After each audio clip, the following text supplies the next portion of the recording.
Okay, we're live.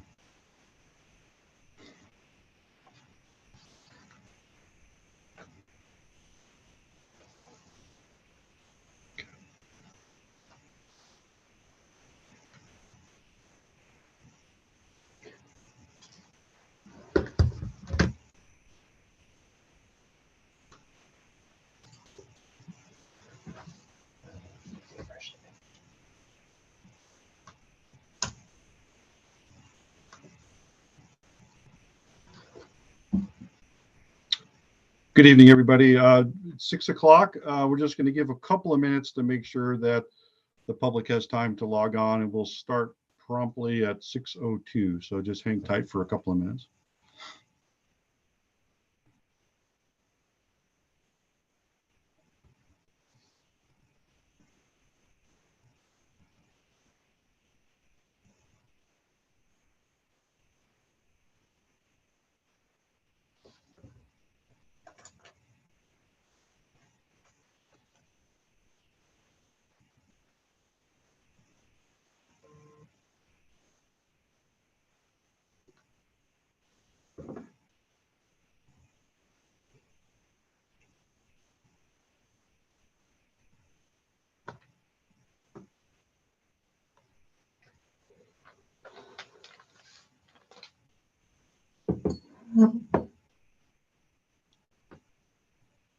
Okay, we'll just give it one more minute here.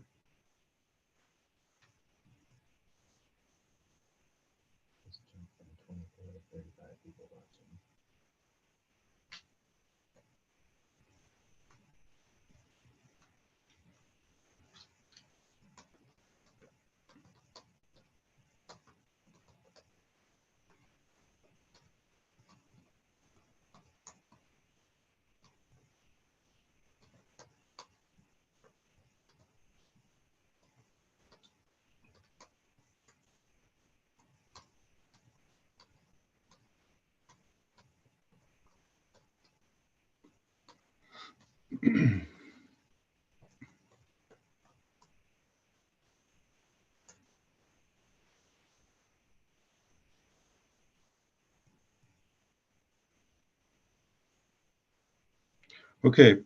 Good evening, everyone. Thank you for joining us to hear about summer steelhead in the Columbia River and the tributaries. My name is Mike Govin. I'm the Recreational Fisheries Manager for ODF&W. So as we go through this nice presentation, we encourage the public to submit questions. If you haven't done so already, it's a fairly easy process to get to our link. So go to myodfnw.com and you'll see this web page here. Go to the search bar and type in Steelhead Management, and then click on the first item that shows up. And then you'll see the link that's on our website for tonight's presentation. And in the bottom left-hand corner, you'll see submit a question or comment at the meeting. So go ahead and do that if you'd like to submit a comment. You'll be taken to a form here to fill out where you could add your name and email, your affiliation, and then what river you're most your comment is mostly about, and then go ahead and type in your comment or question. And so we are going to keep this link live until the end of the week on Friday, April 22nd. So if you have questions that come up tonight and or things that you think about and want to submit it later, feel free to go to that link and submit your questions or comments until the end of the week on Friday. So let's go ahead and get started. First, we have Dr. Sean Clemens. He's the Deputy Fish Division Administrator, and he's going to provide some background and some context on steelhead management. Go ahead, Sean. Here's Mike. Hey, everyone out there. So I'm just going to cover a bit of background to set the stage for all you're going to hear from our bios later on. So Mike, can you move it forward, please? I think everyone's here is aware or should be aware of kind of why we're here. We are trying something new this year in terms of some of our public outreach, and this is a bit of an experiment, so I'd be curious to get your feedback on how it's going. But in a nutshell, we had some pretty severe declines of summer steelhead from the Rogue Basin north into BC last year, and including in the Columbia River, where we had the lowest returns in recorded history. And this is just a graph going back to 1997 for wild steelhead. We have records going back into the 50s from Bonneville Dam for total steelhead counts. Mike, can you move forward? So some of the contributing factors, and these were some of the things we asked folks to kind of share their thoughts on in this survey as well, that Megan's going to cover next. The Columbia River hydro system is one of the big ones in this basin. It's obviously having long-term negative effects on some of these stocks, including summer steelhead. The magnitude of those effects depends on which stock you're talking about. For example, the Snake River stocks that have to pass through 4 Snake River dams plus 4 Mainstem dams are much more impacted than the Deschutes stocks, which only have to pass through Bonneville and the Dalles. In addition to that, ocean conditions are another big player in this. They really kind of take what the freshwater gives it and dictate what comes back. And recently, we've had some really poor ocean conditions since about 2013. The graph you're looking at on the lower right here is of the NPGO, the Northern Pacific Gyre Oscillation. Everyone's probably familiar with the El Nino, La Nina. This is another climate pattern that correlates really well with summer steelhead survival.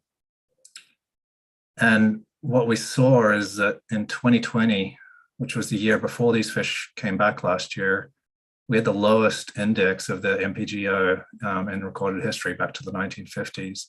And then NPGO is really where these fish are out feeding. It's kind of setting the stage for the food web in terms of upwelling, nutrients, and salinity. So these fish had really poor conditions before they came back, and that's a large part of what drove those coastwide declines. In terms of what the department's doing to address these contributing factors, we're obviously heavily engaged in the Columbia River hydro system discussions with the federal government, trying to improve passage there and survival through that system. We're also heavily engaged in the tributaries, trying to protect and restore habitat. And then for our part, fisheries and hatcheries, and you all out there as well, there's been a lot of effort in the last 20 years to really bring those fisheries so they're not contributing to the declines, but they're also being managed consistent with recovery. And so the impacts from fisheries generally are pretty minimal, but when we do have these downturns and low run sizes, that's when we have to pay more attention to them and make sure that we're being conservative enough that we can have fisheries in future generations. So Mike, if you could move forward. I think Tucker will talk a bit more about some of these contributing factors too. You still there, Mike?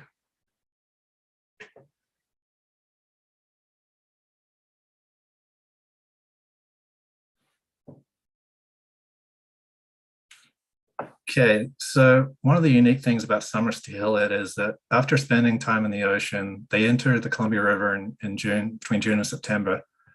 And then it's about 10 to 12 months before they spawn the following spring. And that extended time period really means that they're more vulnerable than a lot of other species and runs to the fisheries because they're exposed for such a long period. And so that's one of the things that our managers on the Columbia Basin consider is how long and how vulnerable they are to that exposure. Just a couple of terms here. Run year is the year that the fish enter the river. So last year was run year 2021, and those fish will be spawning this year in 2022. So the spawn year will be 2022. Next slide.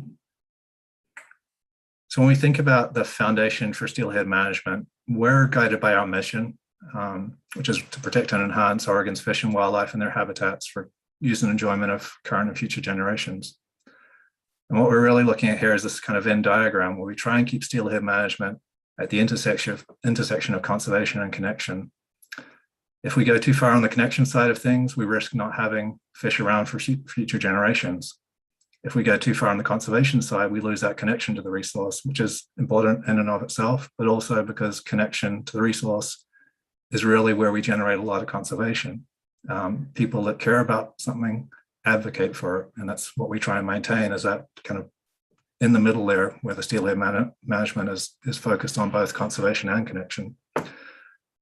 Our managers also have to consider a number of guiding documents like the ESA, Endangered Species Act, which is implemented through recovery plans and fishery management evaluation plans. And then we have our own agency policies like the Native Fish Conservation Policy and the Ocean and Climate Change Policy. these guidance documents all are have language that our managers consider when they're making their decisions about whether to run fisheries and what type of fishery to run. Next slide, Mike. In terms of what you're going to see tonight, the management strategies and the way we assess things varies across the Columbia Basin because the situations vary across the basin. So looking at the timing of the fishery in relation to the Steelhead run, you're going to hear Tucker talk about the timing being very early in the season versus Kyle talking about we have a lot of time before they get up to the Grand Run, so we know a lot more about the fishery by the time it gets there. Is the fishery mixed stock, for example, in the Mainstem or lower Deschutes, or is it stock specific, like in the upper Deschutes or John Day or Grand Run? What's the status and resilience of local wild steelhead populations? Those are all varying across the state. What's the presence and role of hatchery steelhead in that fishery? And what's the characteristics of the fishery? And this is a big one. Angler effort and encounter rates vary significantly across these tributary fisheries, with the Deschutes being particularly high in angler effort and encounter rates versus something like the Grand Run. And then also the availability and quality of the data that our fishery managers have to base their decisions on. So they will cover all of that in their presentations. A couple of other things you're going to hear about is these abundance threshold terminologies, the minimum abundance threshold and the critical abundance threshold, which have their roots in the recovery plans. These thresholds were developed by teams of independent scientific panels as part of that recovery process, and they're really benchmarks to assess the viability of these populations and their long-term persistence. The minimum abundance threshold, despite it being a minimum, is actually a level at which a population is viable and has a really low risk of extinction. The critical abundance threshold, on the flip side, is a level at which there is a higher risk of extinction. So it's not that if you are just below the minimum abundance threshold, there's trouble. But as you get closer to the critical abundance threshold, that's where there starts to be a high level of concern. And that's where we've been, that's where we were last year in some of these populations. So next slide. A few other terms you're going to hear in this glossary. Escapement, that's just the number of steelhead that survive to spawn. Also substitute population abundance in there. Encounters, anytime an angler catches and releases a wild steelhead, that's an encounter. The encounter rate is simply the percentage of the steelhead run that is caught and released at least once. Impact or incidental mortality. So anytime a wild steelhead is caught and released, there's a non-zero probability that that fish may die as a result of the handling. And so that's the incidental mortality. The incidental mortality rate is, again, just the proportion of those steelhead that are caught and that subsequently die following release. And we generally use a 5% incidental mortality rate, meaning that if 100 fish are caught in the fishery and released, 5 of those will die. And then there's the smolt to adult return ratio, which is just the proportion of outgoing smolts that survive to return as adults. Next, and then 2 more before we turn it over to Tucker. Sorry, actually, Megan. Pit tags, these are just small tags about the size of a grain of rice that we implant into fish, typically juveniles. Each tag has a unique code, and as they go through systems like dams, or if we have antenna arrays in rivers, that tag registers and we know that the fish passed it at a certain time. And this is what allows us to measure things like the smolt to adult return ratio, so we know when they migrate out and we can count them when they come back. But also a lot of other things like migration timing and abundance. And then reds and red counts and surveys. I think everyone here probably knows what a red is. Just that's the nest where these fish are depositing their eggs. And they're visible for a short period of time. And so our biologists are out there surveying those, and that's how we get some of the red counts to understand how many spawners are out there. So I think on that, with that background, we're going to move into some of the survey results, and then the managers in each tributary will kind of share their thinking for this current season and their rationale behind it.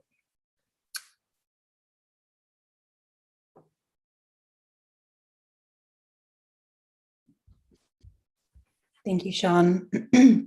I'll just go ahead here and give about a 5-minute summary of the key takeaways from the spring 2022. Oops.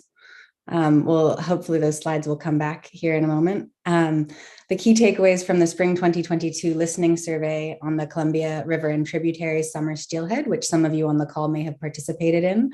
My name is Dr. Megan Jones. I am in the Oregon Cooperative Fish and Wildlife Research Unit at Oregon State University, and I've been helping ODFW with this listening survey this spring. And if we move to the next slide, you'll see that the objective of this survey was to help ODFW better understand the perspectives and concerns of the public who are interested in the management of summer steelhead along the Columbia River and its tributaries. So how were people informed of this, if we go to the next slide, and who did we reach? In late March, ODFW distributed a press release with information about this listening survey to around 150 state news outlets, and it was also shared on social media. So we were likely to reach interested audiences who were already paying attention to this issue or ODFW communication channels, which means that we likely didn't hear from disengaged audiences or people who may be affected by this issue but don't know very much about it or don't have a strong opinion, people who aren't paying attention to those communication channels, or people who, for whatever reason, couldn't participate in that time window. So who did we hear from? The folks who participated in this survey, and there were almost 700 of you, in general, we're most concerned about the Deschutes River. 85% of survey participants were interested in learning more about the Deschutes River, followed by 57% who were interested in the John Day, and participants could select multiple segments of the river here. So decreasing numbers of participants who were interested in the Grand Ronde, the Columbia River Mainstem sections, Snake, Imnaha, and Umatilla, but still considerable numbers of folks who are interested. And then how participants describe themselves compared to Oregon census data. In general, we heard the median age of survey participants was 55, which is slightly older than the average age of Oregon's population. Most survey participants were white, which aligns with the Oregon census data, but 9 out of 10 participants, or more than that, were male, which is not aligned with Oregon's population as a whole. We also asked people to identify, to select from a list of different identities, social identities that were important to them. And you can see there's a lot of different identities here along the bottom, and participants selected a median of 7 important identities. So this issue of summer steelhead is important for a variety of reasons. And the people who we heard from the most on this survey were recreational catch and release anglers. You can see the tallest dark blue bar, 70%, 7 out of 10 of the participants strongly identified as catch and release anglers, followed by 2/3, 66%, strongly identifying as Oregon residents, and then decreasing numbers of local community members. Harvest anglers were about 30%, people who strongly identified as conservationists, also about 30%. So important to a variety of people here. And what did we learn from people about what their concerns were about summer steelhead? In general, people who participated in this survey were extremely concerned about the future viability of wild summer steelhead in the Columbia River Basin, with a mean of 4.69 on a 5-point scale. So we're hearing from the concerned folks here. And when we asked people about what kinds of limiting factors they identified as drivers of Columbia steelhead decline, if we go to the next slide, you'll see that of the variety of different factors that were of concern to folks, most people who took the survey identified warming rivers, commercial netting or fishing, and hydropower operations as factors most limiting the rebound of wild summer steelhead. Sean has already talked about the hydropower operations a little bit, and other folks on this call will talk about some of those other ones. You'll see that ocean acidification was fairly low down, about in the middle here, and that things like wildfires, disease, and recreational catch and release mortality were only selected by a small number of participants in this survey as a problem. And then finally, we asked people about their preferred management responses to poor returns in the Columbia River Basin. And again, people could select multiple options here, but the most popular of about half of people who answered this question preferred that ODFW reduce hours that are open to steelhead angling during the early part of the season. The next most preferred option was a full closure to angling for summer steelhead, followed by reduction in season length, reduction in areas open to steelhead angling, and reduction in days per week open to steelhead angling. And then finally, we looked at how these responses varied according to stretches of the river.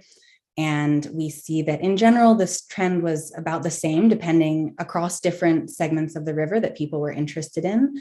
But in the Deschutes and the John Day, which are the tallest columns, the most people on the survey interested in this, the preferred options were reduced hours open to steelhead angling and a full closure of the river. Sorry, a full closure of angling for summer steelhead, which actually was that one I just mentioned was slightly more popular in other parts of the river, like the Snake, Umatilla River, Imnaha, and the Columbia mainstream. So we're seeing a variety of management responses people prefer and some variation geographically. So just to sum it up there, we heard from people on this survey, if we go to the next slide, people who are very concerned about summer steelhead recovery, and especially interested in the Deschutes and the John Day. Participants identified many limiting factors to summer steelhead recovery, and varied in their preferences for management responses to poor returns, with about half supporting reduced hours or full closure.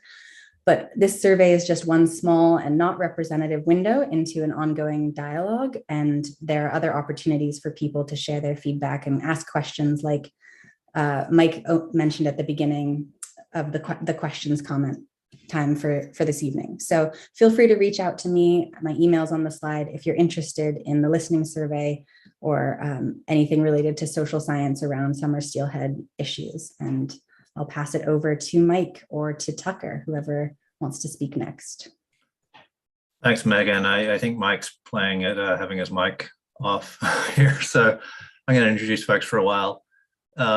Really appreciate your work on this, Megan, and look forward to working with you more in the future. I think that the results were really interesting, particularly in terms of what folks are viewing as some of the issues. And I think some of our people are going to speak to some of those today.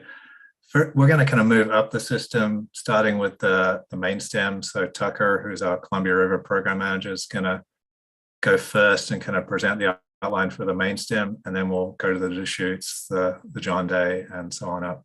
So take it away, Tucker. Thanks, Sean. For folks who don't know me, I'm Tucker Jones. I'm the Columbia River and Ocean Salmon Program Manager for the Oregon Department of Fish and Wildlife. I guess briefly describe the area which I'm going to talk about tonight. Mainstem Columbia River summer steelhead fisheries stretch from buoy 10 down by the mouth of the Columbia River all the way up to the Highway 395 bridge. That's actually in Washington, up by Kennewick. They are jointly managed fisheries for most of that duration, all the way up to the Oregon-Washington state line. Some, I guess, important landmarks. Their Tongue Point down by Astoria is an important demarker. The I-5 bridge is another place here in the Portland metro area near where I'm at. And then upstream of Bonneville Dam is another sort of important demarker. On the map, you can see some red dots. Those are important dip-in fisheries for some tributaries. On the Washington side, you'll have Drano Lake and Klickitat River. And then on the Oregon side, you have, of course, the Deschutes River and the John Day Arm fisheries. These Mainstem fisheries, they are jointly managed by Oregon and Washington, and so we really need to have concurrent fisheries whenever possible to have orderly fisheries. So as part of that, the fisheries in the Columbia Mainstem are done a little bit differently than maybe they would be in the tributary fisheries. We start those processes and planning a little bit earlier through a process called North of Falcon.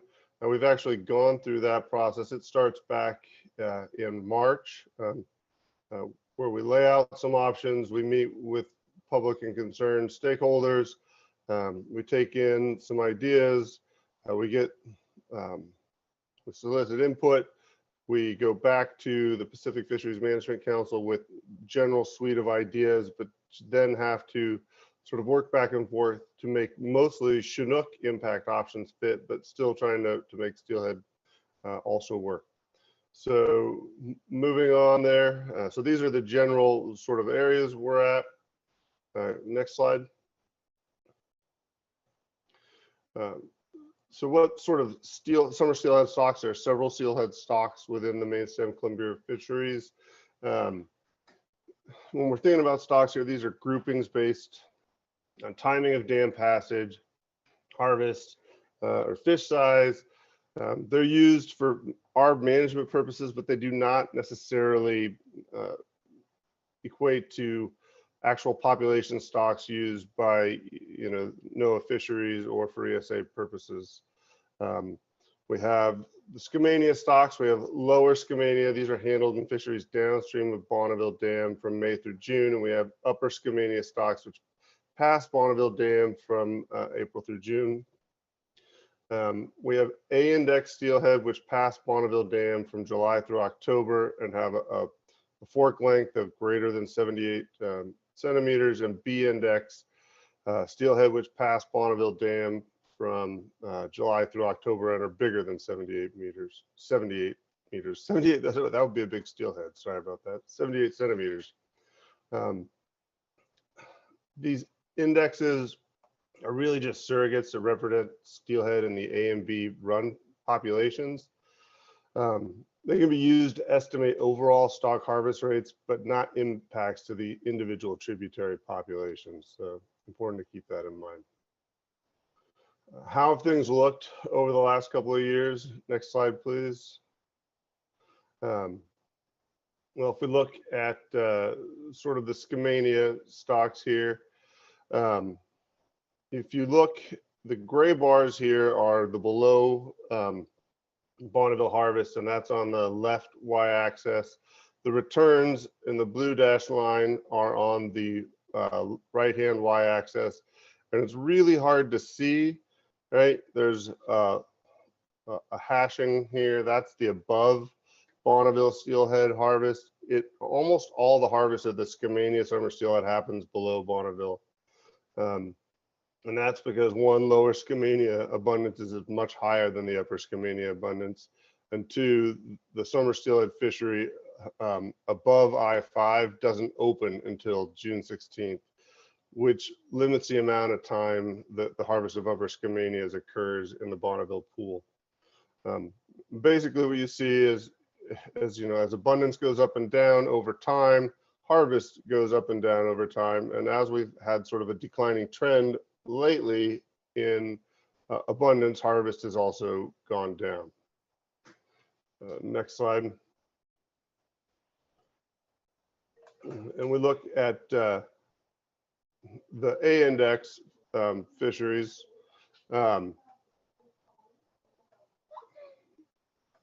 Fisheries, we can see again, similar axes, harvest on the left, abundance on the right.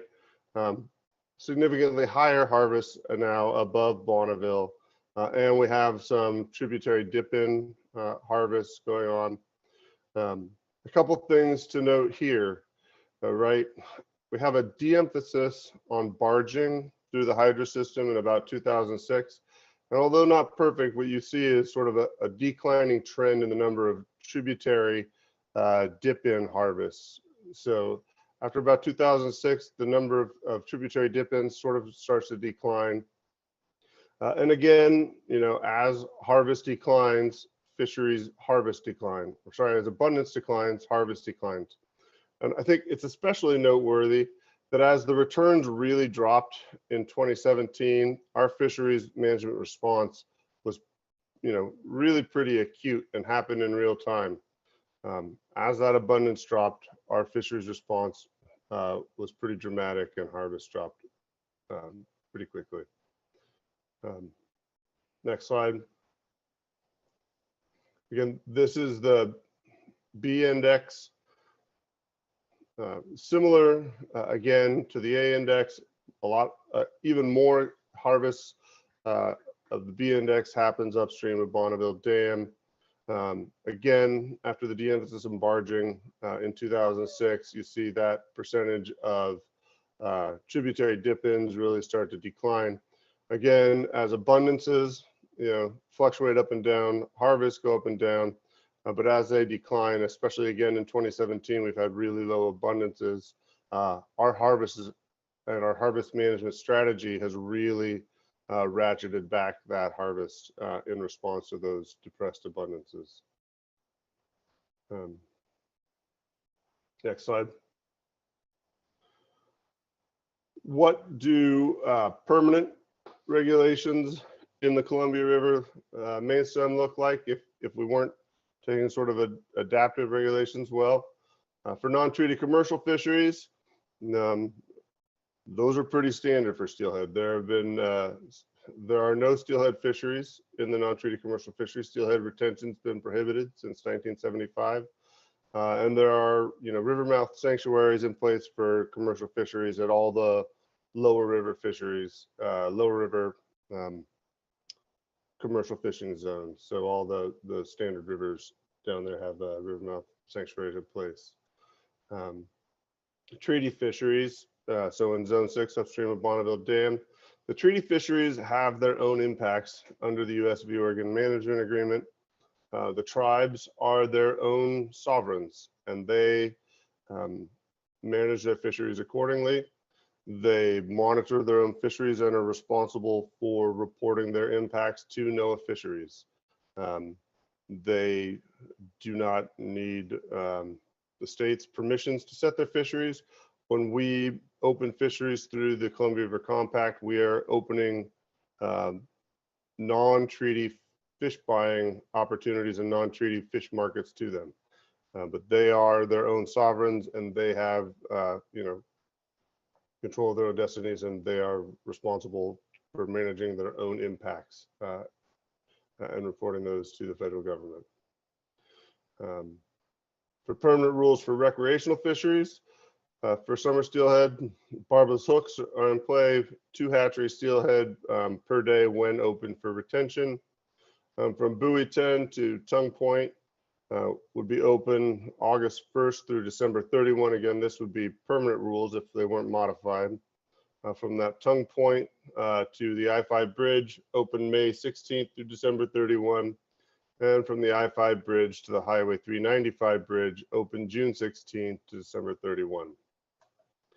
That is not how they're going to look this year, and not how they've looked for the past several years. This is our expectation of what fisheries are going to look like in the Mainstem Columbia River. This is not set in stone, but based off of those north of Falcon negotiations, off of public input we took during that process, and through our conversations with the state of Washington, what we currently expect the summer steelhead fisheries to look like. So buoy 10 to tongue point, closed as per permanent regulations through July, largely closed at buoy 10, and then open again in November when summer steelhead are sort of out of the system down there. From tongue point to the I-5 bridge through July 31, daily limit of 1, and then closed after that. And then Dow's Dam to the Highway 395 bridge, a daily limit of 1, so a reduced bag limit there through August 31, and then after that closed to retention. Again, regulations may be modified in season, based on run size updates and how the fisheries are actually behaving. In addition to sort of these season and bag limits, next slide, please. Thermal angling sanctuaries on the Oregon shore will be in place at Eagle Creek and Herman Creek and the mouth of the chutes from July 15th to September 15th. This is the Eagle Creek sanctuary. Basically from the mouth through the Red 4 to signs at the other mouth. Next slide.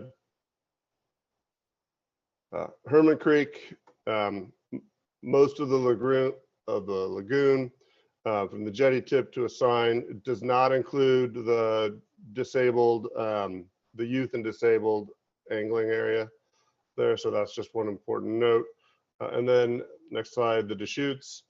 From range marker B to red 4 to red 2, and then is closed to angling for steelhead, and then inside up to Moody Rapids is closed to angling, and all this will be published coming out.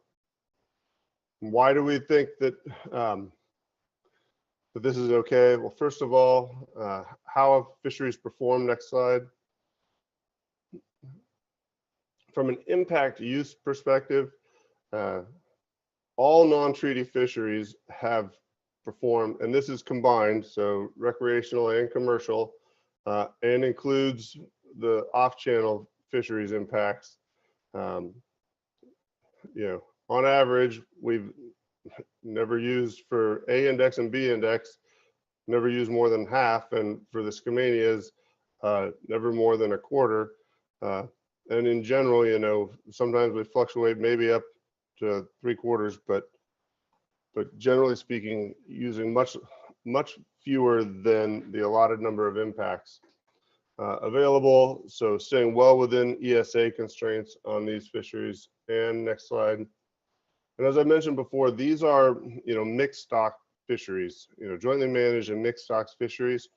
There are a lot of hatchery fish out there, and a lot of these fisheries in the Mainstem are not impacting some of these fisheries that you're going to hear about later that maybe are going to need to be severely constrained. They're fishing on some of these Skamania and Lower Columbia River stocks to a large degree, which have a high degree of hatchery components. Plus, you know, we're working with Washington on fisheries that they're, you know, looking to prosecute to remove those fisheries. So I guess next slide, sort of wrapping up my portion of the talk. You know, for Mainstem, Columbia River fisheries, these fisheries are actively managed in season through the Columbia River compact process. They're actively monitored, they're actively managed. We're watching how they're being prosecuted and progressing throughout the season. As updated run size and impact data becomes available, these fisheries can be scaled up and down as appropriate. You know, I looked at some of the survey data that Megan showed earlier, and I know that that it can be frustrating, and people want to know what's going on, and they want a quick and easy fix, and it's pretty easy to latch on to some of the other users in the basin as maybe that's the reason why. But I can tell you there are lots of problems and issues out there, and I've, you know, just come through, you know, recently this Columbia Basin Partnership, which is a big multi-stakeholder process, and you know, it set you know, quantitative goals for every stock within the basin, you know, low end, medium, and high end goals. And it also, as part of that process, in a second phase, went through and identified threats. And I can tell you, for every interior basin, you know, summer and steelhead population, you know, they vary, you know, depending on where they're going to wind up as their final destination, whether, you know, they're heading to the mid Columbia or the Snake River or the upper Columbia. But, you know, the big ones identified through that process, you know, were hydrosystem, habitat, and predation impacts, as well as, you know, for some of those steelhead higher in the system are blocked access to historic spawning areas. Those are consistently the highest ranked threats. And harvest and hatcheries, while they have the potential, if misused as they were maybe, you know, several decades ago, to have, you know, population impacts, those were consistently ranked lowest on the list. And so, you know, I know those are the easy dials to turn, and we can turn them rapidly, especially on the harvest front. They're not the big dials. And so we need to continue to work to push on those bigger dials that have the real potential to spin those, the conservation numbers up and down, and really work on moving the needle on these fish populations. So, I think that recreational and commercial fisheries are an important part of this conservation picture. I love that Venn diagram that Sean showed. Engagement is a really important piece of this. You can't over harvest. But you have to keep people engaged as well. And so it's really important to find that right mix. And with that, I think I'm done and happy to hand it off to the next person. Cheers, Tucker. So we're going to move into the Deschutes now, which I think we heard from the surveys where most folks are interested in hearing about. So today we're going to have Lindsay Powell, who's in the Assistant District Fish Bio position. And I think she's going to cover all the issues in the Deschutes. Thank you, Sean. Good evening, everyone. My name is Lindsay Powell, and I am acting as the Assistant District Fish Biologist in the Middle Columbia District. Jason Seals is the Middle Columbia District Biologist, but unfortunately, an unexpected family matter prevented him from being here this evening.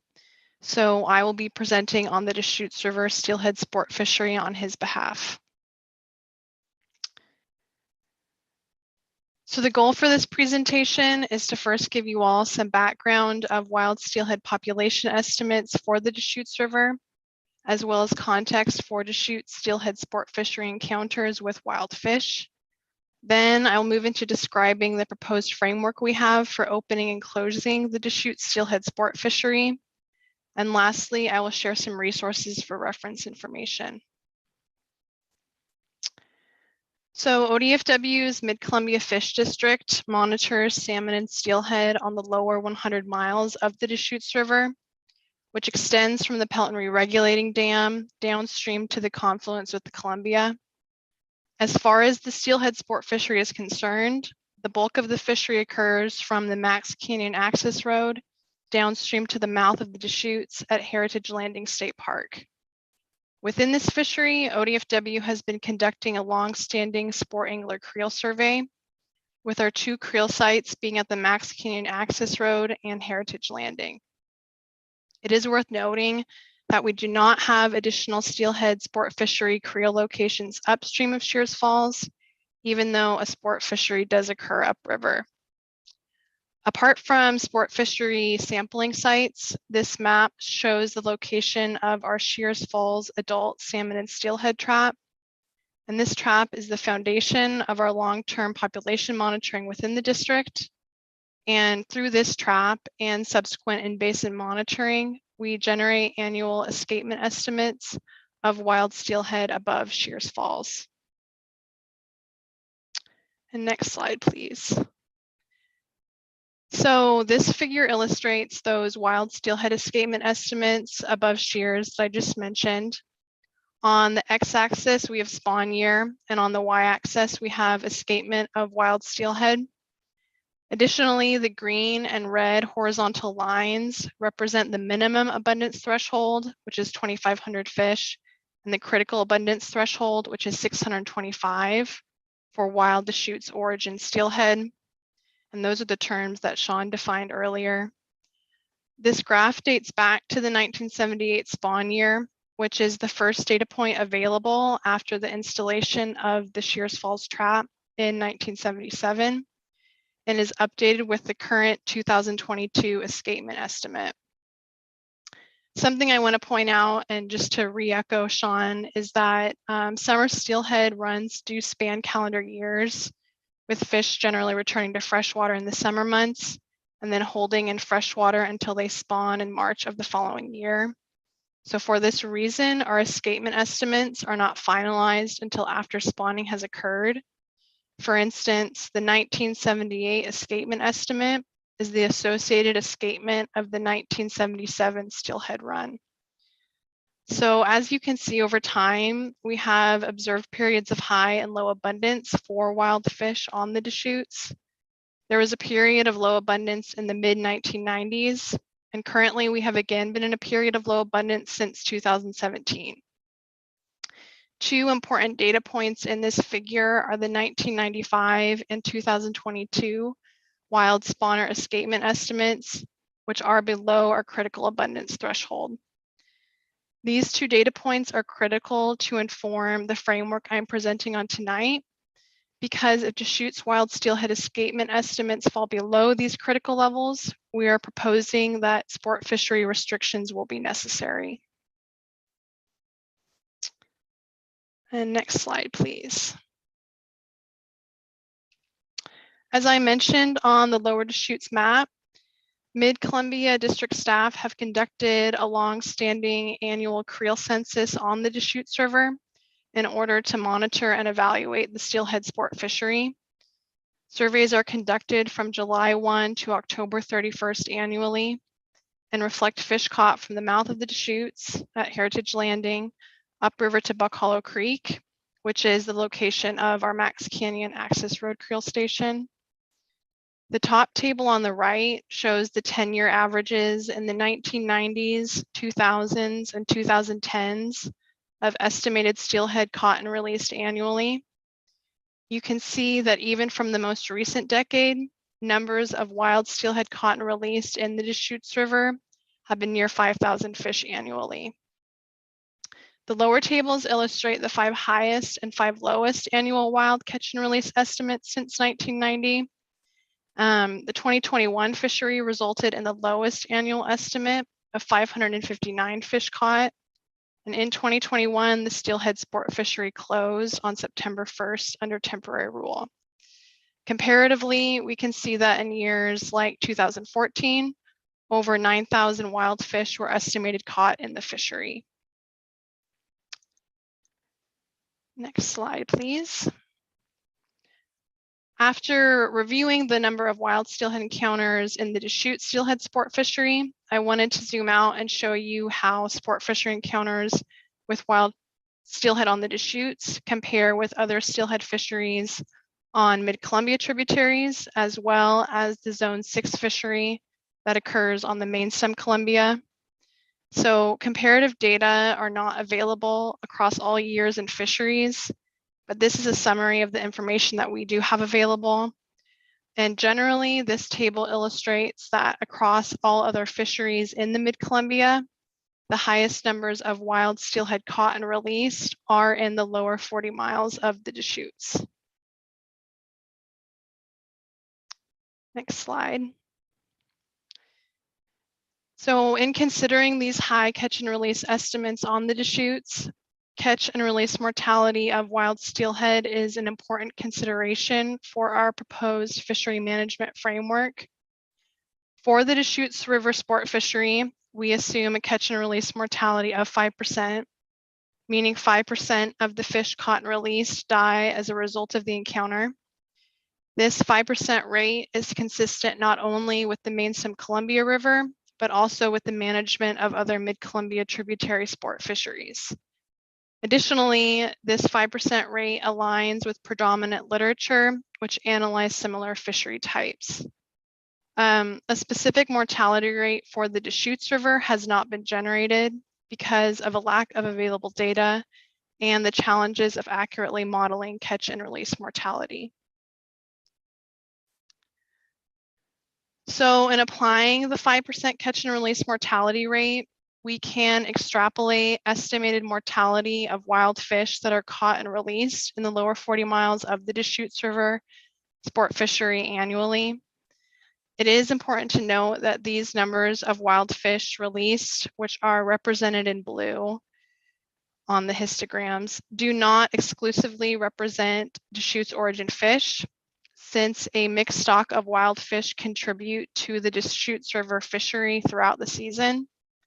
Therefore, the wild mortality estimate, which is represented in gray, also does not exclusively represent the population impact on Deschutes origin fish, and other wild stocks are likely being impacted by the Deschutes sport fishery. Also, since this only includes creel data from the lower 40 miles of the fishery, The number of fish caught and released, as well as wild mortality estimates for the entire lower 100 miles of the Deschutes, are likely being underrepresented. So in looking at the fishery years of 1994 and 2021, which are on the upper left, we had nearly identical escapement estimates, which are represented in orange, and both of which are below our critical abundance threshold of 625. But 1994 had more than double the number of wild fish released, meaning the wild mortality estimate is also more than double what we have estimated for 2021.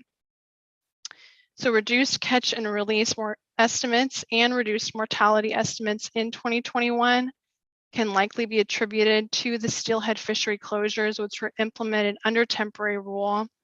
And this highlights how an angling closure can reduce mortality of wild fish in low run years.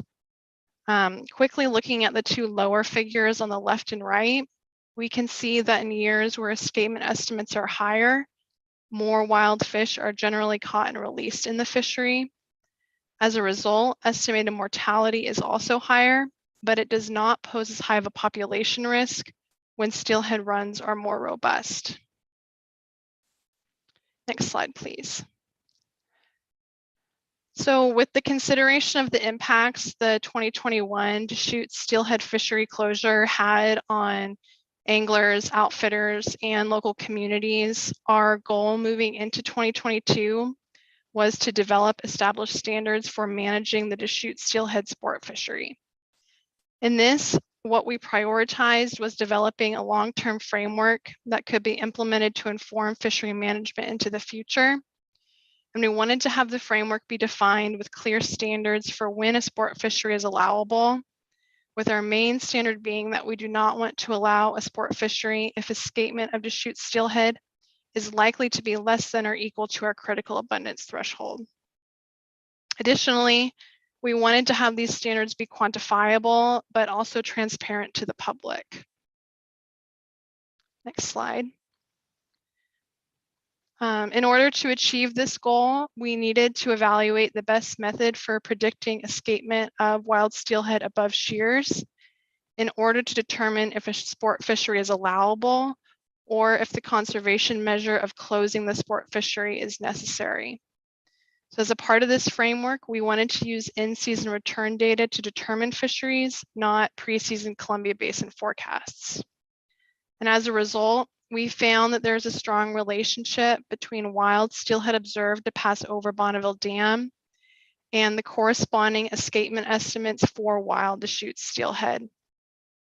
From this, we have developed a proposed framework which uses wild steelhead passage over Bonneville Dam by certain dates to help predict if escapement of wild steelhead upstream of Shears Falls will be above our critical abundance threshold. So this slide introduces what our proposed framework is, and it starts with our annual escapement estimate of wild fish above Shears Falls. We intend to communicate how the escapement estimate is trending in February, but we truly won't have a finalized escapement estimate until May. This estimate has been finalized by May 31st historically, but moving into the future, we will have this estimate released by May 1st in order to give anglers 1 month advance notice about the status of the sport fishery. So looking at that escapement estimate, if estimated escapement for wild steelhead above Shears Falls is above our critical abundance threshold of 625, the fishery will stay open or reopen on June 1st. Alternatively, if the estimated Deschutes escapement is equal to or below our critical abundance threshold, the fishery will close or remain closed on June 1st of that same year. And the rationale for using the escapement estimate of the previous run to inform the management of the upcoming run is that we conducted an autocorrelation on the relationship of escapement between run years. And there was evidence that the previous year's escapement is a predictor for the following year's escapement. In other words, because this year's Deschutes 22 escapement estimate for wild fish is low, it is likely that the 2023 escapement will also be low. So moving from June 1st, we will begin in-season monitoring of wild steelhead passage over Bonneville Dam beginning on July 1st. On July 31st, we will evaluate how many wild steelhead have passed over Bonneville Dam. And we have established a minimum count of 9,900 wild fish and an optimal count of 18,700 fish. So based upon if the minimum count of 9,900 fish is met by July 31st, steelhead fishing on the Deschutes will either open or close on August 15th. However, if our optimal count of 18,700 wild fish is met, we will open within 10 days of meeting that count. So after July 31st, we will continue in-season monitoring of wild steelhead passage over Bonneville through August 31st. And for August 31st, we are proposing a minimum count of 23,100 wild fish. And depending upon if this passage count is met, the steelhead fishery will either open or close on September 15th, and that status will remain through May 31st of the following year. So on the following slides, I'll walk through the possible scenarios of this framework. Starting with this first flow chart, which outlines a low run year, where there is a potential that escapement on the Deschutes will not meet our critical abundance threshold. So in this situation, the July 31st passage of wild steelhead over Bonneville has not met our minimum passage count of 9,900 wild fish. And you can see in this flow chart, the fact that closures will be implemented is represented by the first cell being in red.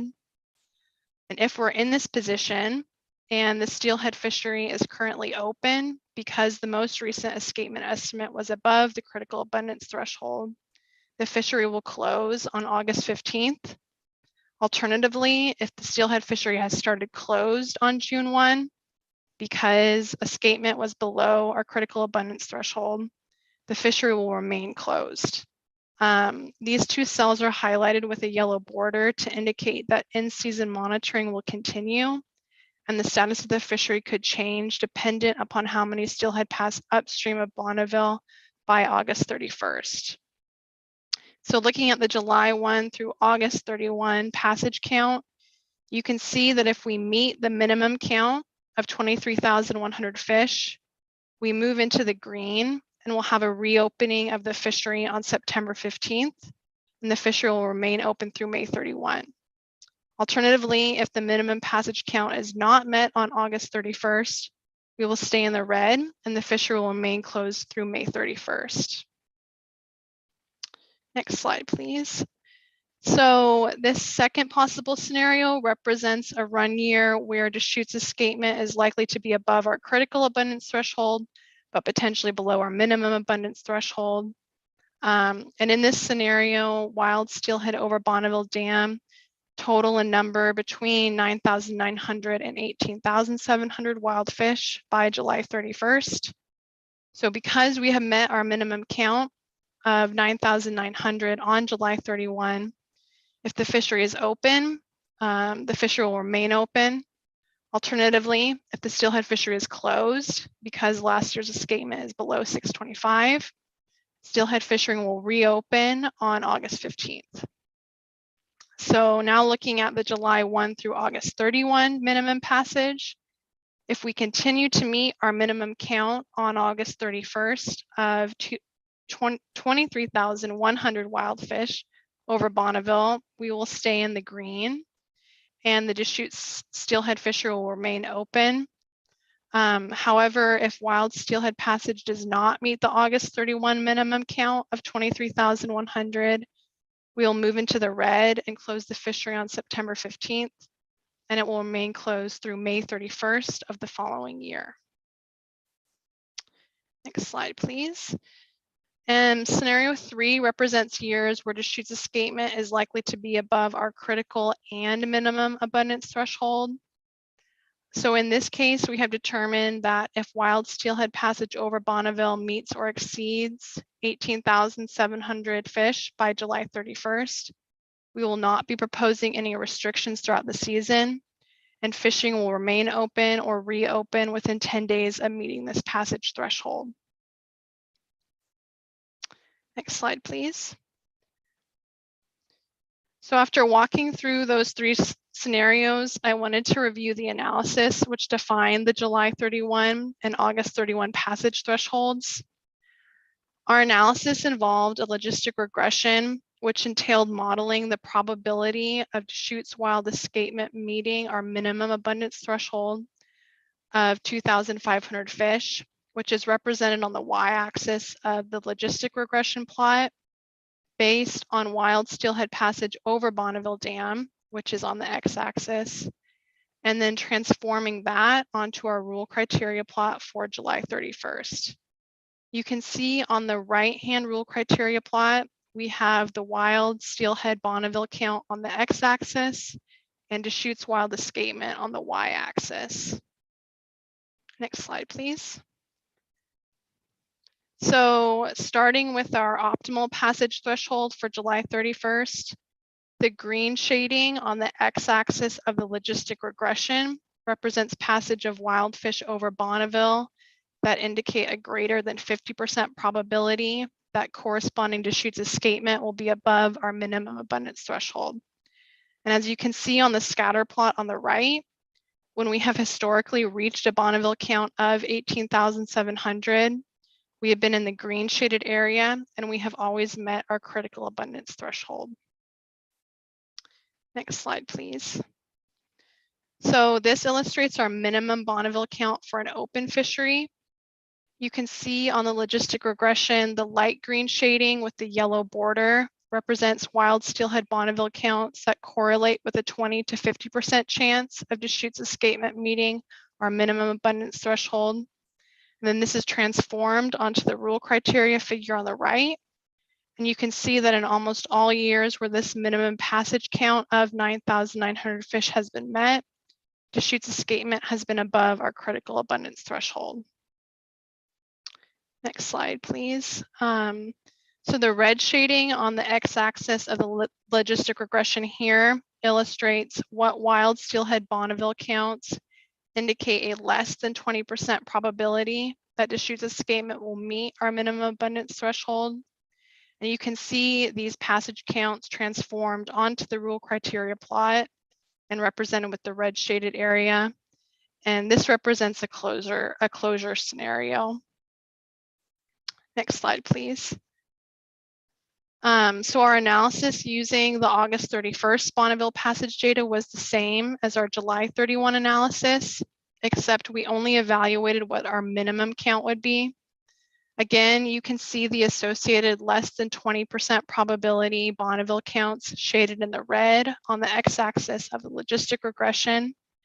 And those counts are transformed onto the rule criteria plot for August 31st. In that red shaded area on the right-hand figure, you can see that when we do not meet our minimum Bonneville count of 23,100, there is a higher probability that Deschutes escapement will also not meet our critical abundance threshold. And this is represented by those two historical run years in the red shaded area, which did not meet the minimum Bonneville count and also did not meet our critical abundance threshold. Next slide, please. So I wanted to show you all what these thresholds and escapement estimates mean retrospectively in regards to historical passage over Bonneville and Deschutes escapement. The cells highlighted in yellow illustrate either an escapement estimate that fell below 625 or a passage threshold that would not have been met under this framework, while the cells highlighted in orange indicate a fishery that would have been near a year-long closure. So you can see over the past 30 years, there are a limited number of times when temporary closures would have been implemented. In 2 years, those being 1995 and 2021, where longer term closures would have been implemented. Next slide, please. So now we're looking at what this upcoming 2022 season will look like under this proposed framework. And currently, the 2022 wild steelhead escapement for the Deschutes is 480 fish.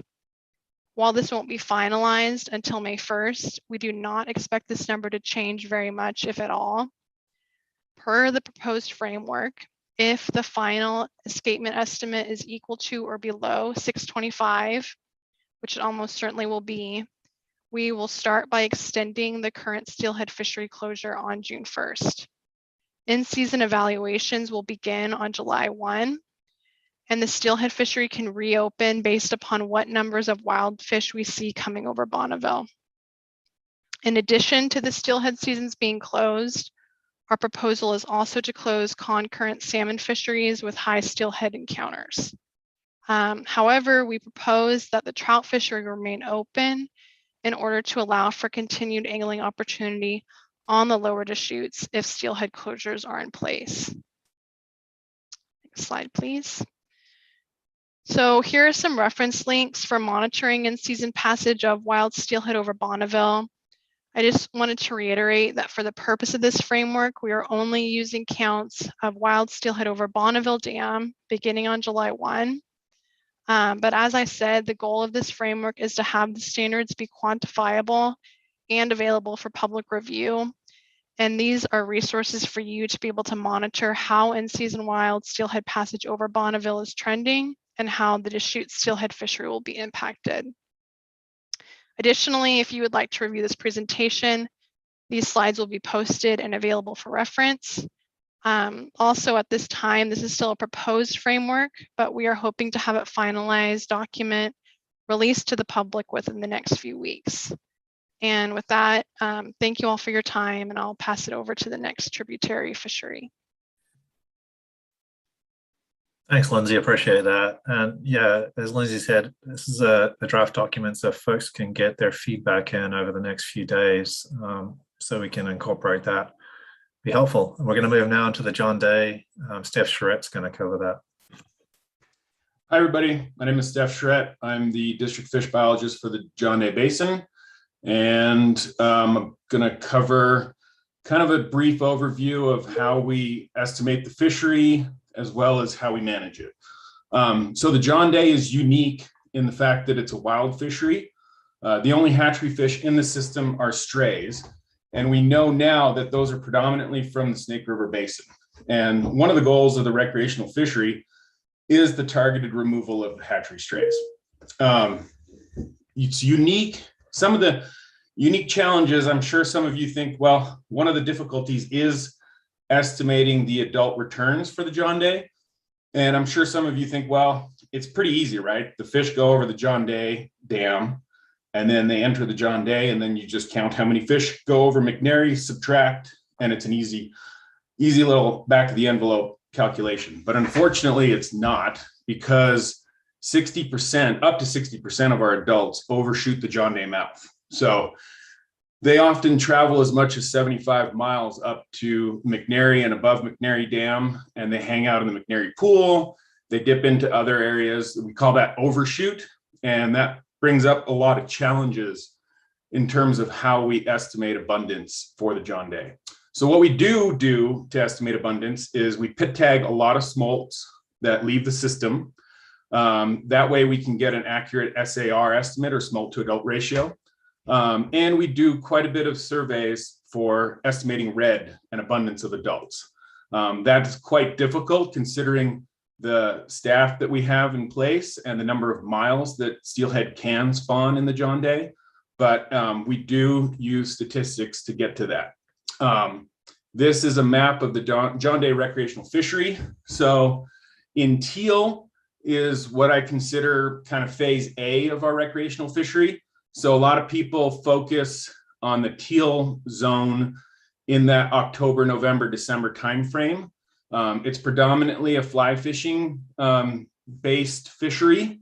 Most people that we surveyed during some of our creels in the past have largely focused on fly fishing in that reach. Quite a bit of it is remote and requires a multi-day float. So access and participation is limited in those reaches. But near Condon, we have Cottonwood Canyon State Park and there's a lot more access down there. So that's where the bulk of the concentration of the fishery is in that October-November timeframe. And then as we move into December, January, there's a little bit of a lull, usually because of ice up and poor conditions for fishing. And then as you get into that February, March timeframe, the fishery moves into that Kimberly Monument area, some of the North Fork, a little bit of the upper Mainstem, John Day. And that's a little bit more of a mixed bag with gear fishing and as well as fly fishing. Next slide, please. This is taken directly from our fisheries, recreational fisheries plan. I know some might have thought that we had a knee-jerk reaction to our closure in the John Day this year. But as you see, the way we manage it is below 20,000 wild egg count over Bonneville is kind of a very concerning number. And we hit that number this year. As well, if you can see, the 2% is kind of considered the minimum SAR for where we feel comfortable that the fishery is maintaining itself and not going into a major decline. As you'll see in slides coming up, we did hit that below 2% SAR. So for this year, for this run year, 2021, we are in that red zone. And we've had this in play for starting in 2019. We developed this matrix in order for us to give a defensible answer when is the appropriate time to close the fishery. And unfortunately, we hit that number. There's a z-axis that's not shown on here, but what the z-axis is a predicted number of hatchery strays to the John Day. So depending on what we predict the hatchery stray rate to be, we could fall into open the recreational fishery if the abundance of PHOS or proportion of hatchery origins fish are going to be high versus years where they're going to be low. So when you see potential action required in yellow, a lot of times we're dealing with that z-axis factor, which is the abundance or numbers of hatchery stray rates predicted for the John Day. Next slide, please. Where did we come up with these bracketed numbers? This is where we came up with those numbers. So as you can see, that black line is our minimum abundance threshold for the John Day. It's our target. And that number is 6,250. So 6,250 adult fish returning is what we're shooting for as a minimum. The lines represent, the dotted lines represent 20,000 wild day over Bonneville, 50,000 wild day over Bonneville, and 90,000 over Bonneville. So when you see that we have 90,000 wild days over Bonneville, generally speaking, a lot of those dots represent a very high escapement or adult return to the John Day. When we fall into that 50,000 and 90,000 range, it's a lot more sporadic, generally not always going to meet our minimum abundance threshold, but reasonably confident that it's not going to be terrible. When you're below 50,000, as you can see, the cluster of points represent adult escapement in the John Day, and they were all under 5,000, which is below our minimum abundance threshold. Next slide, please. And here is that other portion of that matrix graph that I showed you earlier, and that's the smolt to adult ratio, return abundance percentage. So as you can see, 2019 and 2020 are below 2%. It's actually, there's a little bit of fudge factor for 2015, but well, in terms of the error bar, there's a little bit of confidence level there. But as you can see, it's the first time it's significantly below 2%.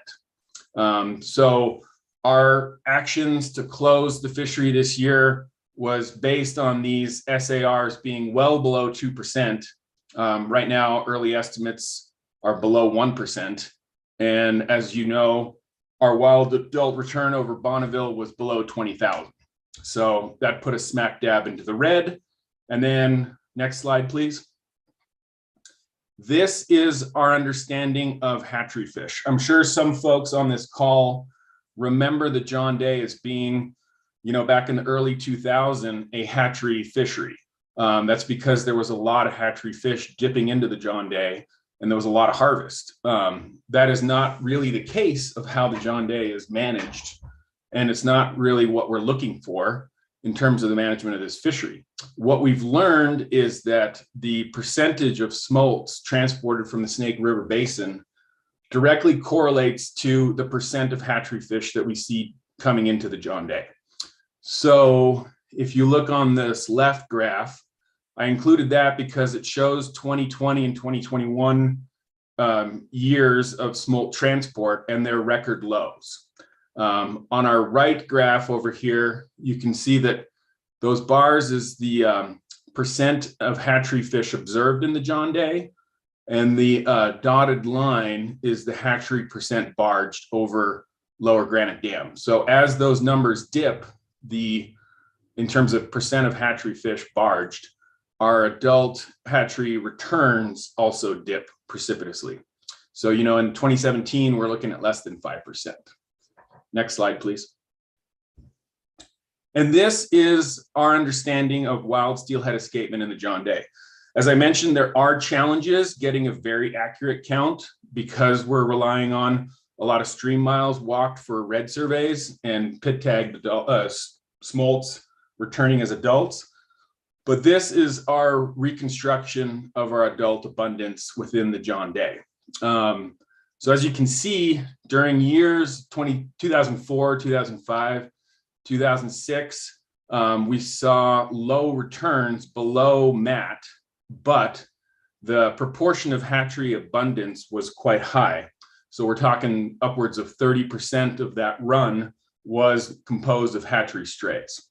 As you see, as we start moving into the 2009 through 2015, the numbers are a lot better. Very few hatchery strays. But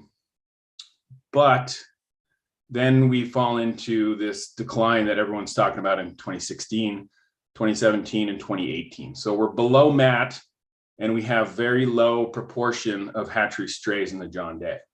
So that's where kind of the rubber meets the road, is determining when is the appropriate time to allow the recreational fishery to occur based on some of these really low run numbers.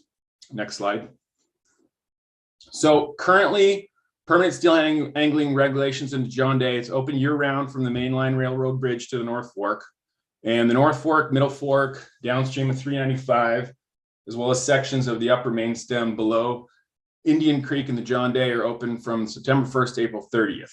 It's catch and release only for wild fish, bag limit of 3 hatchery fish, and it's all subject to change based on current run year forecasts.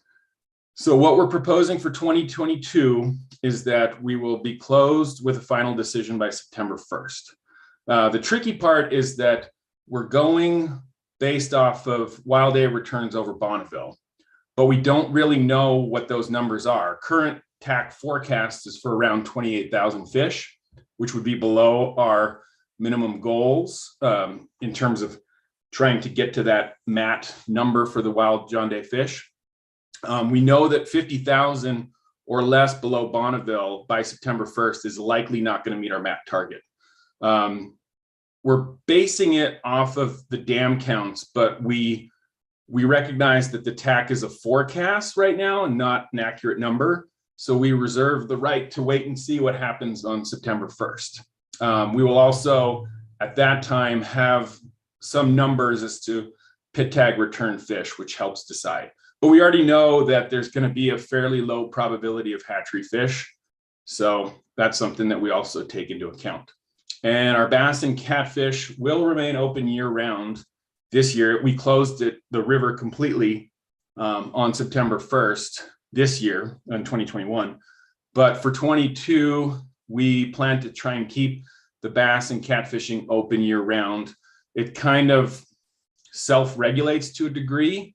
If people aren't really all that interested in bass fishing or catfish fishing in November, December, and we've talked to OSP and they feel confident that their enforcement presence will not be hampered by allowing bass and catfish fishery to remain open.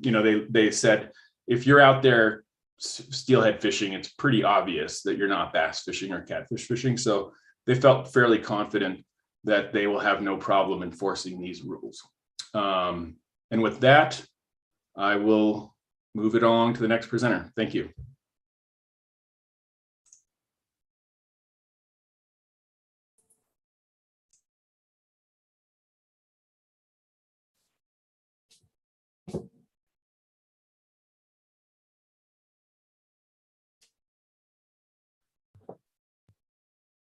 Sorry there, Taylor, you're waiting for this grand introduction. Thanks, Steph. And we're going to move on now to the Umatilla, and so Taylor McCroskey is going to cover that. And I'm loving the pictures you guys have up for these. Thanks, Sean. Yeah, I'm Taylor McCroskey. I'm the district fish biologist for the Umatilla and Walla rivers. Next slide, please. The Umatilla River originates in the headwaters of the Blue Mountains and flows about 97 miles downstream through the towns of Pendleton and Hermiston, where it exits into the Columbia near the town of Umatilla. The fishery is denoted in yellow there and is approximately 57 miles in length.